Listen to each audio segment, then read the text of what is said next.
take a look back and remind ourselves what happened in the Monte just a couple of weeks ago. As the curtain opened on the 26th championship, we all assumed business as usual, with Seb Ogier heading for his 11th win. But out of the blocks, it was another Toyota driver who would lead the pack going into day 2. The young gun, with a WRC win to his name already, set the timesheets aligned. Oliver Solberg taking an impressive 44-second lead. Day 1 had proved challenging for others in the opening miles. Ogier struggled in the tricky conditions but still held third. New signing John Armstrong got caught out on stage 2 with a slight off, but he survived the night. Stage 3 was ultimately cancelled due to the thick fog, Formeau nearly going off through zero visibility. Day 2 started strong for Evans, but for Neville, he slipped and slid in the icy conditions. The normally dominating Ogier didn't seem to appear in these mixed conditions at all. Solberg continued to impress though, extending his lead to 1 minute 4 by the lunchtime halt. The afternoon brought disaster to Katsuta. Losing the power steering after an off, he had to fight the car through the rest of the day, Aaron lending a hand on the handbrake where needed. Formeau was another to lose his handbrake, his through parts failure, the pair losing time in the afternoon. Josh McAleen went off and parked the Puma in a ditch. Neuville and Vidaga also fell into a ditch that they couldn't get out of. Solberg continued to lead after day 2. Classic Monte conditions brought lots of snow and ice, making a tough event that much harder. Evans and Ogier put on a bit of a charge, but Solberg managed to extend his lead once again. Saturday afternoon was to change the playbook. Hayari was caught out slipping into a ditch on the first afternoon stage, the resulting snow blocking his view, and he drove into a tree, ending the day for him. Returning Hayden Padden had done okay, but on stage 12 he understeered off the road and down the hillside. All looked lost until the spectator army proved just why they're the best in the world, pushing the car back up and onto the road. Time lost, but he carried on. Solberg wouldn't get away with it either. Dropping a wheel off the edge of the road, he lost his line and speared into the opposing ditch. The quick-thinking Swede planted the throttle low to drive through the fence and into the field, where he spun it around to drive it back out. While he lost time, Solberg went on to still win the stage by 2 seconds. The return of the Monaco GP street stage proved too slippy for most, the cobbles catching most people out in the donut section. Day 4 was to be a big day for the rally leader, facing down a historic moment. Solberg lost some time losing the car on a couple of corners, but continued carefully. Armstrong's dream start all came to an end on 15 when he understeered into the Armco, destroying the front left corner of the car. The disappointment compounded as his teammate McAleen also went off in the same stage. Solberg though had everything under control. With a healthy lead, he brought the car home to become the youngest ever winner of this historic event. Neuville had another half spin. Evans aimed to bag power stage points, but it was perhaps Ogier who was the most disappointed, coming home in 3rd place. Hi Gary, how are you, mate? Good, I'm good, despite the weather. Yeah, it's nasty out there at the moment. It's much better to stay inside and listen to a podcast or something. Definitely. How did you find Monte? Did you enjoy it? It's funny that you just mentioned the weather, and I think last week the weather in Monte Carlo was absolutely excellent. The snow, the ice, the fog, the lunatic spectators lighting flares in fog, I thought was genius. Yeah. And wow. Just wow. It was perfect Monte weather. Absolute perfect conditions to kick off the 26th season. I wasn't expecting such a start to the event. Quite a bit to talk about though. Where do you fancy starting? I think for me, you can split it up into 3 sections. The first one is Rally 1. What was happening at the pointy end of the rally, where we expected it to happen? I think the road conditions and the weather really did create a level playing field. It wasn't dry tarmac, which a lot of people have got experience of. It created conditions which were changeable in the extreme, which to me, the cream rises to the top. The guys who can deal with everything. Wet tarmac, dryish tarmac, ice, slush, changing from corner to corner, kilometre to kilometre. I think it showed that Toyota are the team to beat. They have undoubtedly got the best car and the best drivers, and I don't think that's going to change in the foreseeable future. That's the first thing I'd take from it. What do you reckon? Well, yeah, I do agree. However, our most expected driver that we always say can deal with anything in any circumstance on any event was Seb. And he was actually one of the ones that was struggling the most. He blamed his tyres a lot, but essentially he had the same tyres on the same car as Solberg did, and he still didn't do as well. So yeah, that outburst from Seb really surprised me. And I thought he was a bit more mature and level-headed than that, and it really did sound a bit petulant. You haven't given me the correct tyres for me to do my job. And I'm thinking, well, everybody else has got the same kit as you. They've managed to extract some performance from it. And especially when you're in a team with 3 or 4 other guys, it isn't as if you're a one-man team and you've got nothing to benchmark it against. The other guys did all right. So I'm quite surprised about that and saying all sorts. But I'd love to know, was it the tyres? A lot of the drivers mentioned feel for the car, and I don't think us mere mortals understand this feel thing. Mention is something we'll never experience. To try and explain it a little bit, if you're driving in snow in your ordinary road car and you're driving down a country lane and all of a sudden you hit a little bit of slush, that feeling you get when your steering goes light, that's what they're talking about when they're talking about feel. Now, if you imagine if you take that up to the limit where you're pushing 120k, maybe more, that feel is on a knife edge. And a lot of it is down to tyres, yes, but a lot of it is also setup. And one thing that still strikes me, and this was the same in Estonia as it was in Monte, that Solberg is running pretty standard setup at this point. He's running what Toyota are giving him because he doesn't have that extra experience to set it up any way he wants to. Unlike Seb Ogier, who's obviously been in the team for quite a while. So I'm guessing it was his setup that was the problem, mixed with the tyres, that was causing the issues, rather than the tyres per se themselves. Because like we've said, everybody's on the same tyre. There aren't any differences. Okay, yes, you might have studs, you might have winters, you might have super softs. And that is your choice. But essentially, you've all got the same choice. And I think a lot of it is down to setup. And perhaps he was running it too hard. Maybe the car was just too stiff. Maybe it just wasn't talking to him like it usually does. I'd say that was probably the case rather than any particular issue with the tyre. We didn't hear anything else with anybody. I don't remember hearing anybody else complain too much about the tyres, aside from the obvious conditions. So that's my feeling on it. That's Toyota then. Hyundai, I think the biggest thing for Hyundai for me is, why did they pick Padden to drive in Monte Carlo? I'm not blaming Padden for a second. Why did they pick him? They've got, what's the guy? I can never remember his name. Esa Pekalapi? Yep. EP. There's a clue in his name there that you think he might have a little bit more experience of driving in wintry conditions.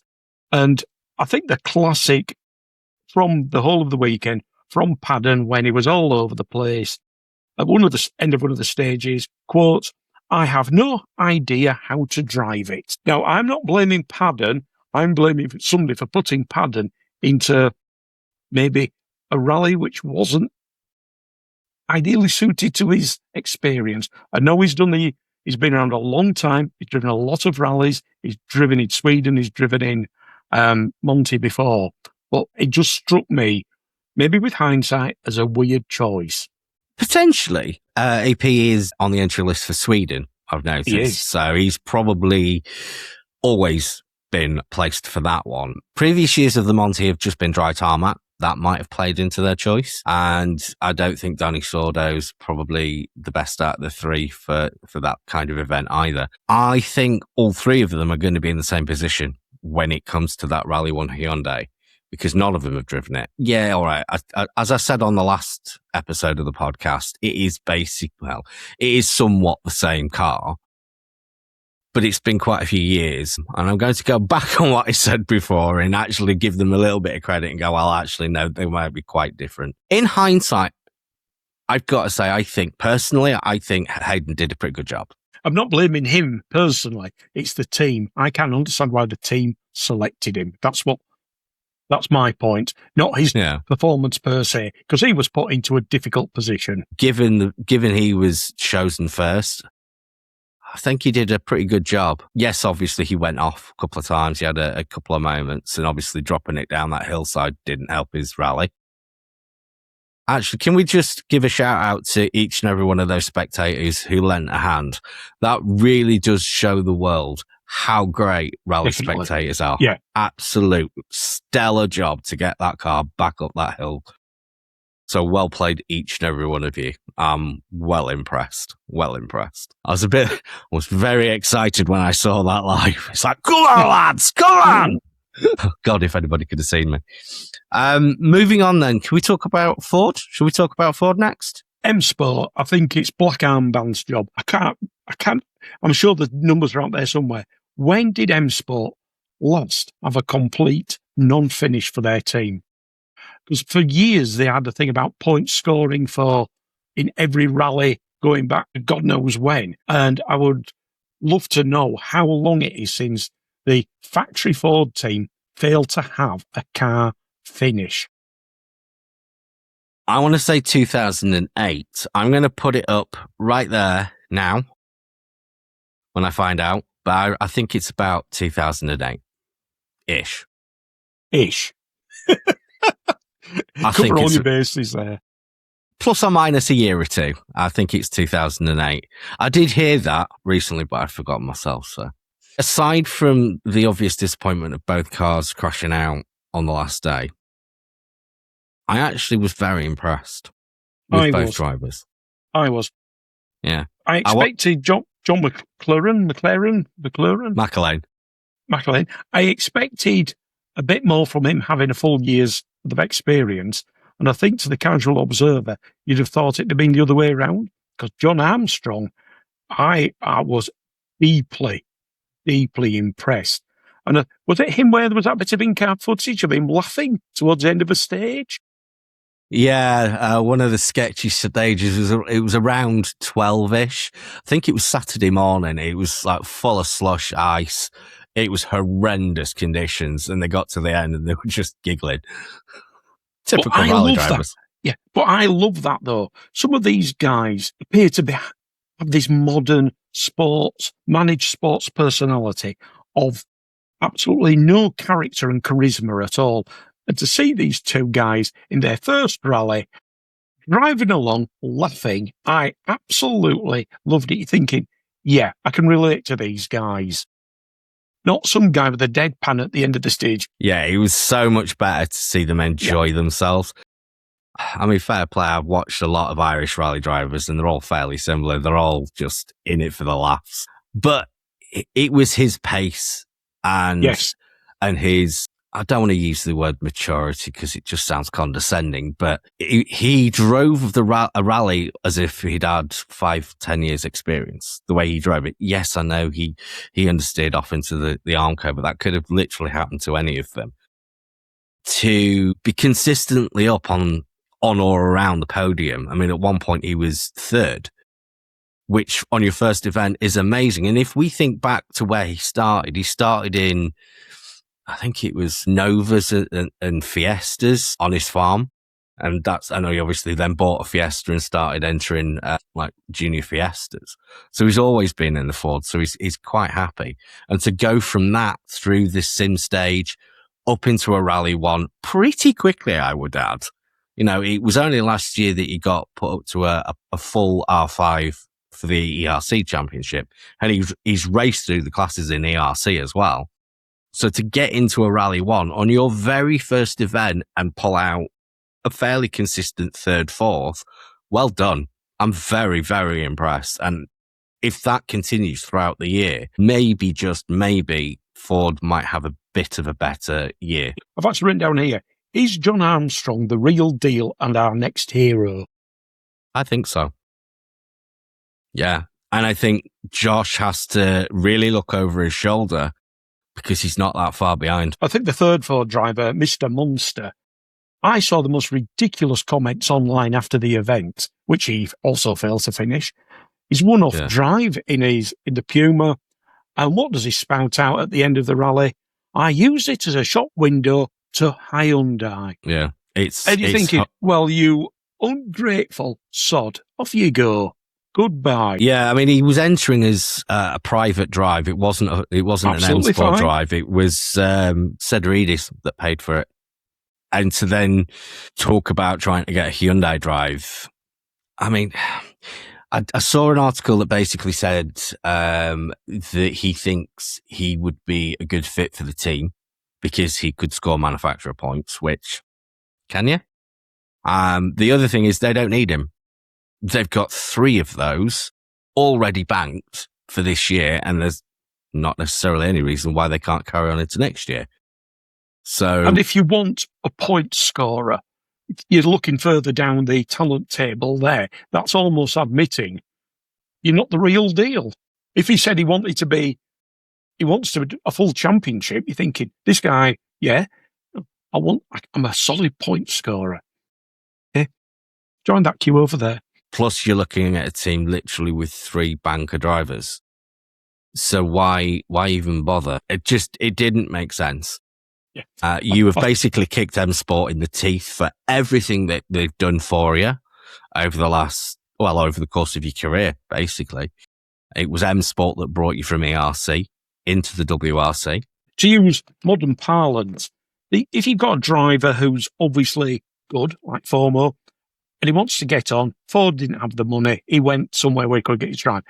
I don't think anybody's got a massive problem with that on the face of it. But when you've got somebody who behaves how Munster did, or allegedly did, I just don't, it doesn't sit well with me. The Rally 2 Lancias actually did what we all hoped they would do. They were competitive. They were up there. They were setting overall top 10 times. And no, it was a Mickey Mouse topsy-turvy rally, but they did it. They were second on 2 of the stages, or one of the stages. Were they leading at one point? I thought they were leading at one point. I don't think they didn't win a stage. They finished second on a couple of stages, I think. And overall, they finished 6th and 9th. Fantastic. They're in the top 10 overall. Yeah. I think the cars look great out on the stages, and the performance again was really good. I think it bodes well for the year. People say it's got a lot of Citroen and Peugeot underneath. Fine, whatever. But it's a new team, it's a new brand, and I just think it's good news, and long may it continue. The other thing which I absolutely loved, not only was it the Lancias, it was a whole of Rally 2. They were 6th, 8th, 9th, and 10th overall, which for next year, when Rally 2 and WRC 27 are ruling the roost, I think that is excellent news. But the massive thing for me, the takeaway of it all, right down the bottom of the entry list, you see this thing, WRC3 cars. Mr. Fontana won 2 stages in a WRC3 car on the Saturday morning. And that, to me, is just brilliant. I think for years, you've had the top 10 cars, the works cars, just win everything. Win all the stages, they win the rally. And I think to see Rally 2 cars, 40% of the top 10, and a WRC3 car winning stages. Hey! Yeah, it was nuts. It was nuts, but it was a perfect sort of condition for that sort of thing to happen. So it puts those years' tyre complaints into perspective, though, doesn't it? It does. This Friday sees the return of one of the WRC's most popular events. As the second round of the season This is a rally of contradictions, a surface of ice and snow that paradoxically provides some of the highest average speeds in the WRC. For 2026, the challenge has been refreshed with 18 special stages covering 300 kilometres, including the reversal of classic tests to keep even the most seasoned crews on their toes. The event kicks off with a high-profile shakedown right on the Umu River Boulevard in the city centre, bringing the thunder of Rally 1 engines to the doorsteps of the fans. From the towering snowbanks of the remote north to the stadium atmosphere of the Red Barn Arena, Rally Sweden remains the ultimate test of high-speed commitment in a frozen wilderness. And now we're off to Sweden, where we don't know about snow. For the next 7 days, they are going to have a high of -9 and a low of -20. Damn. So I mean, that's probably too cold for snow. So whether there's any snow on the ground or what, I don't know. But it is going to be cold. That at least means it's not going to be a wet, sloppy, mud gravel rally. So I think we're in for a proper Swedish rally by the looks of it. I think the entry list makes interesting reading. We've got the same number of Hyundais and Fords, but we've got different drivers and we've got an extra Toyota. Well, I know Martins is coming to do his first event of the year. It'll be nice to see him back out again. He's got 7 rounds this year, so hopefully this is the first of 7. Sweden, Portugal, Greece, Estonia. It's a bit of a dark horse. Toyota have got 5 cars. They've got the 4 normal works drivers. No surprises there. And the wild card is one Mr. Bertelli. He's actually entered over 60 WRC rallies over the years. So he's got some experience then. He's only done 10 in the last 8 years, though. And for some reason, he seems to pick Sweden. So he must like it. I guess he must do. So what are we expecting for Sweden then? Because we were wrong. We said, I think if I remember rightly, we both agreed on our top 3 for Monte. We said Seb to win it, Evans in second, and wildcard Solberg third. So we were kind of right, but we weren't in the right order. What do you reckon we're looking at for Sweden? Right. I've rolled the dice. I've had the crystal ball out. And my top 3 is Evans to win it. Okay. Got a lot of experience. He's won it twice before. He knows how to win there. He's had a lot of decent results there. So, and I think he's got the experience and to keep it level-headed, to be quick enough to be able to win, but not get carried away. In second, I've got Solberg. It's his home rally. He has won it for the last 3 years in WRC2. He knows what he's doing.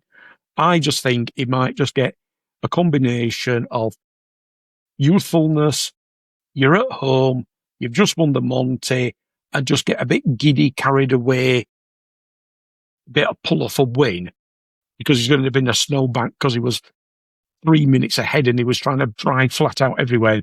But he'll get it to the end, but that's why I've got him in second. In third, I've got Sexth. Okay. I'm throwing him in there. He proved that in Saudi last year. He was leading, or he was in second. He was doing really well. And he's got a point to prove, and I think he's got the skill. So he's my wild card for a third place. If you're wondering where Ogier is a DNF. He's not going to finish. He's going to bin it. Really? Yep, he's going to bin it. That's a bold prediction. He hasn't got that good a Swedish record.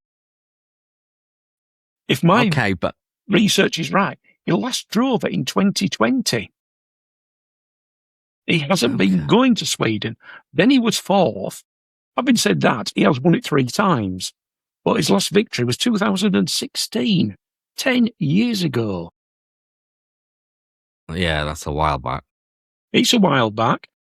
I think he's all going to be all revved up after Monte Carlo, tyres, snow, set up.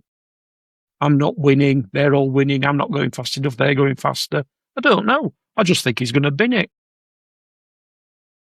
Okay. That's brave. Okay. I'm going to go. I mean, I'm impressed that you've got Martin Sesk's in there for third. I don't think he'll get there. I think my top three, I will go, and this is based purely on his past two performances. I'm going to go Solberg to win again. Okay. As we've said, it's his home rally. He's very comfortable in that Toyota. I don't think necessarily being first on the road is going to be an issue for him. And in fact, it'll probably help him being first on the road in Sweden. I think he can do it, and I'll be rooting for him. So I'm going to go Solberg first. I'm going to go Seb second, because he's got longer studs this time than in Monte. So effectively, it's a different tyre.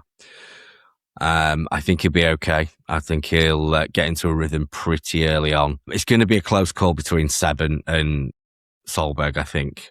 But I think Oliver will just nudge it out. And third, I would love to put Elvin in third, but I think he's too far up. He's second on the road, isn't he, Elvin? So he's second in the championship, so presumably second. Yeah, so it'll be second on the road. Historically, when he runs at the front of the field on Friday, he's slow. He just isn't making enough of his ordinary Friday. Obviously, he did pretty well in the Monte, but that was fresh slate.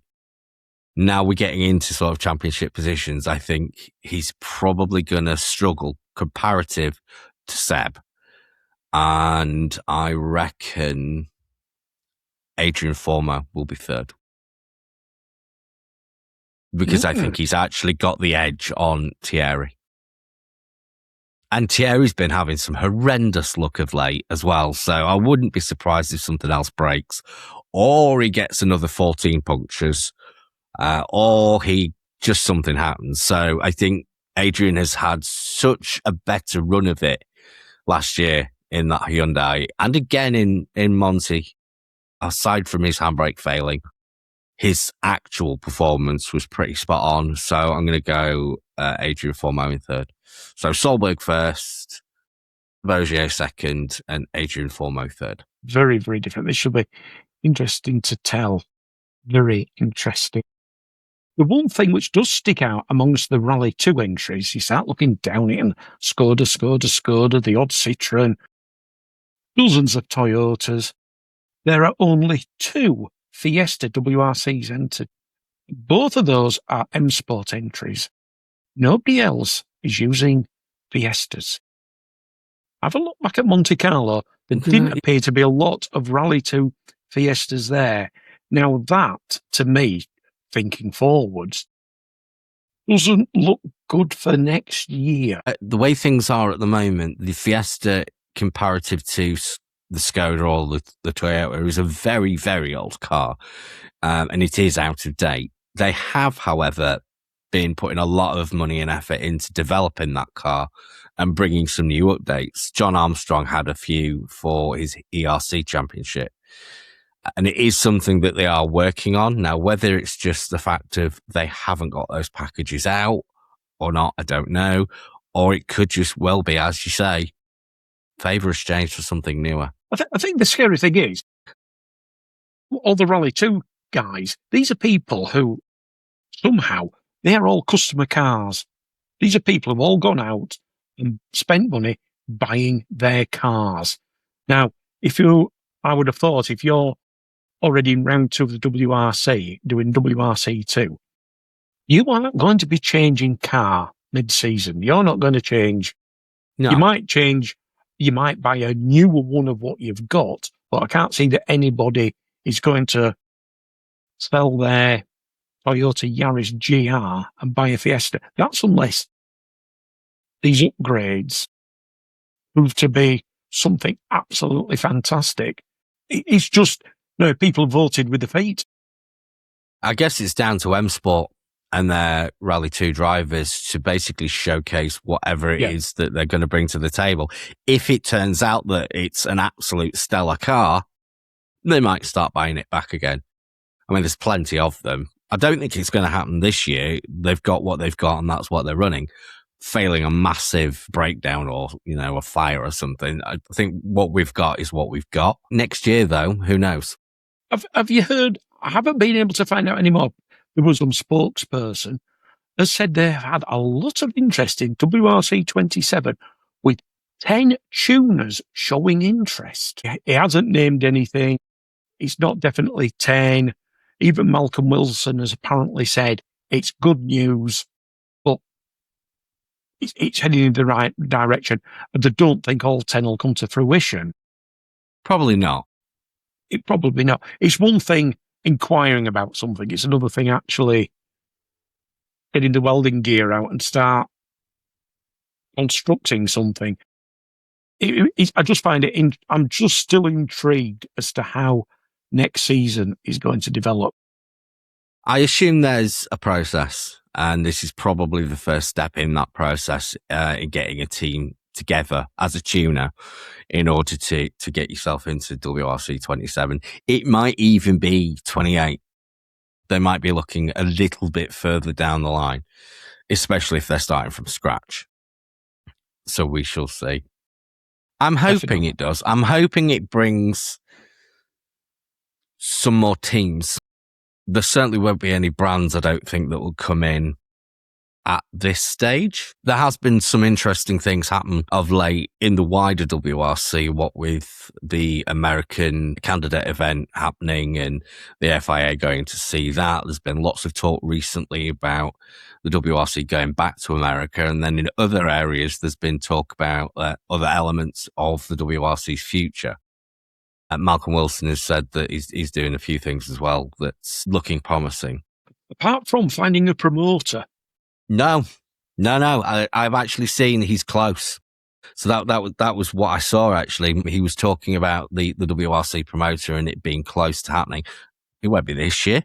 I think it's for next year, but it's something that he's working on and that he's quite happy as to where it is at the moment in terms of its place in the process. I read the press release as well, and it was a masterpiece of waffle. I like Malcolm Wilson, but it was a masterpiece of diplomatic waffle. We're going through the process. We've got to make sure we've got it right. All of that you knew from day one. You knew you had to get it right on day one. You knew you had to do that. Not a lot of action. Yeah, there's an awful lot of high-power Zoom meetings going on places. Or is there anything happening at all? I don't know. Like you sort of said, I can't see them changing promoter mid-season. I don't know how that works. Contractually, there's all sorts of things going on here. The ideal time, I would imagine, to change a promoter is to start with a new season. I think it's a good time to leave it there. Just before we go, you can find all our socials if you search at TMF Pod 23. That's across all platforms, including TikTok and YouTube. And our brand new website is also live at www.themotorsportfiles.com. That's pretty much it for us for this episode.